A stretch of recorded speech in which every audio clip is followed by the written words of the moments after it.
Saudaraku, dukun BTR 48 tahun atau dikenal dengan pesulap hijau, terduga pelaku pelecehan dan pemerkosaan puluhan pasiennya dengan modus pengobatan di Desa Panti Cermin, Kecamatan Padang Tiji, Kabupaten Pidi.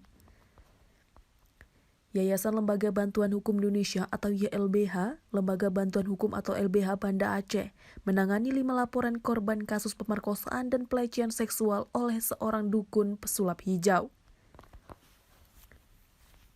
Pelaku BTR atau dikenal dengan pesulap hijau ini merupakan seorang dukun yang mengaku utusan Tuhan serta dapat mengobati pasien dengan cara tradisional.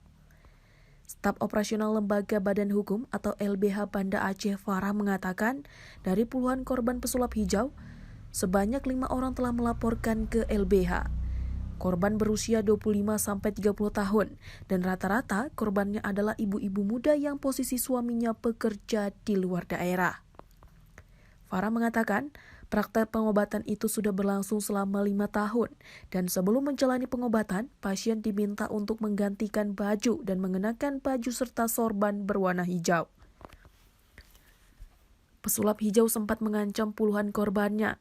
Jika tidak mau berhubungan badan, akan ditambahkan 2 kali lipat sakit yang diderita, dan keluarga korban akan dibunuh secara gaib.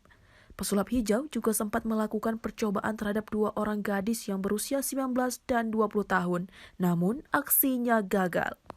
LBH Banda Aceh telah melaporkan kasus ini ke pihak kepolisian untuk melakukan penyelidikan lebih lanjut agar pelaku dapat dihukum atas perbuatan kejinya tersebut.